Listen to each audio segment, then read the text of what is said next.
Hi friends, welcome to Tamil info RH. இது வரைக்கும் நீங்கள் நம்ம சேனலை சப்ஸ்கிரைப் பண்ணலன்னா சப்ஸ்கிரைப் பண்ணிக்கோங்க. பக்கத்தில் இருக்க பெல் ஐக்கானும் கிளிக் பண்ணிக்கோங்க. அப்போ தான் நான் அப்டேட் பண்ணுற வீடியோஸ்லாம் மிஸ் பண்ணாமல் பார்க்க முடியும்.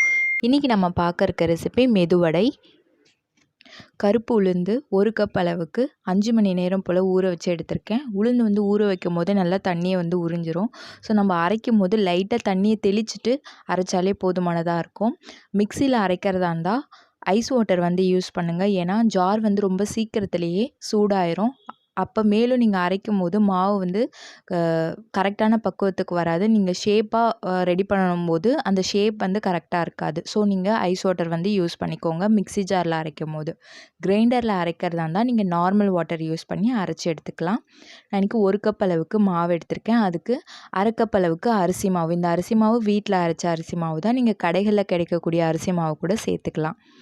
இப்போ இதை லம்ஸ் இல்லாமல் நல்லா மிக்ஸ் பண்ணி எடுத்துக்கலாம்.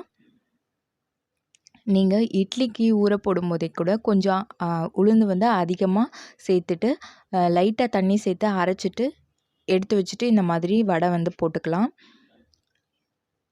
இதுக்கு ஒரு பெரிய சைஸ் வெங்காயம் பொடியாக கட் பண்ணி சேர்த்துருக்கேன். பச்சை மிளகாய் 1, கருவேப்பிலை கொஞ்சம் சேர்த்துருக்கேன். முழு மிளகு சேர்த்துக்கிறவங்க சேர்த்துக்கலாம்.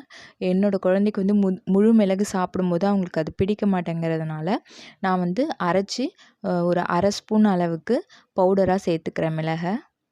இப்போ இது எல்லாத்தையும் மிக்ஸ் பண்ணிவிட்டு நீங்கள் வாழை இலை யூஸ் பண்ணுறதா இருந்தால் லைட்டாக எண்ணெய் சேர்த்து ஷேப் போட்டு நீங்கள் வந்து ஆயிலில் வந்து ஆட் பண்ணி ஃப்ரை பண்ணிக்கலாம். அப்படி இல்லைன்னா கையில் ஒட்டாமல் வர்றதுக்கு லைட்டாக தண்ணியோ இல்லை எண்ணெயோ சேர்த்துட்டு இந்த மாதிரி வடை ஷேப்பை ரெடி பண்ணிக்கலாம். அவ்வளோதான். இப்போ நல்லா சூடாக இருக்க எண்ணெயில் போட்டு 2 பக்கமும் நல்ல கோல்டன் ப்ரௌன் கலர் வந்ததுக்கப்புறமா இதை எடுத்து சர்வ் பண்ணிக்கலாம். இந்த வடைக்கு வந்து பார்த்திங்கன்னா சாம்பார், சட்னி இது வந்து ரொம்பவே சூப்பராக இருக்கும். நான் இன்றைக்கி சாம்பாரோடு தான் சர்வ் பண்ண போகிறேன். கண்டிப்பாக நீங்களும் உங்கள் வீட்டில் ட்ரை பண்ணி பாருங்கள். இது வந்து நல்ல ஒரு ஈவினிங் ஸ்நாக்காக இருக்கும். இந்த மாதிரி செய்யும்போது எண்ணெயும் நிறைய குடிக்காது பாருங்கள். சூப்பராக வந்திருக்கு. கண்டிப்பாக நீங்கள் உங்கள் வீட்டில் ட்ரை பண்ணுங்கள். தேங்க்யூ ஃபார் வாட்சிங் தமிழ் இன்ஃபோ ஆர்ஹெச்.